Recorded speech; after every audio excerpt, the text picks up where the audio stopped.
ચિંતનવાલા આશ્રમ દ્વારા પિરામિડ શ્રીયંત્ર બહાર પાડવામાં આવ્યું છે, એમાં શું વિશેષતાઓ છે?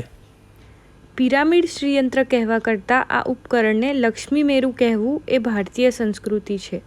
બજારમાં જે આ યંત્રમાં ગોમતી ચક્રનો ઉપયોગ કરવામાં આવ્યો છે, ત્યાં ચિંતનવાલા આશ્રમે વિષ્ણુ ચક્રનો ઉપયોગ કરેલો છે.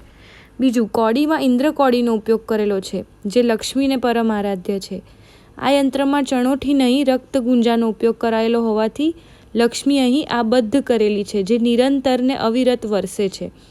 આ યંત્રનો આકાર પિરામિડના માપ પ્રમાણે નહીં, મેરુ પુષ્ટિના આધારે છે, જે સુખ આપવા માટે કટિબદ્ધ છે.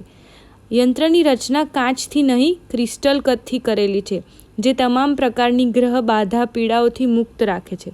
તેમાં પણ આ યંત્રની રચના, તેમાં રહેલા દિવ્ય ઉપકરણો અને ઇન્દ્ર મંત્રની શક્તિયુક્ત રચના કોણ ત્યજી શકે?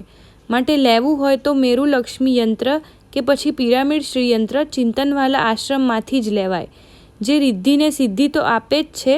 આજે ચિંતનવાલા આશ્રમનો સંપર્ક કરીને મહાસરસ્વતી, મહાલક્ષ્મી અને મહાકાળીના બેસના ધંધા વેપાર સ્થળે કે નિવાસ સ્થાને લક્ષ્મી પિરામિડ યંત્ર મેળવીને કરાવી લો. તમારો એક ફોન, એક ઓર્ડર જીવન બદલી નાખશે.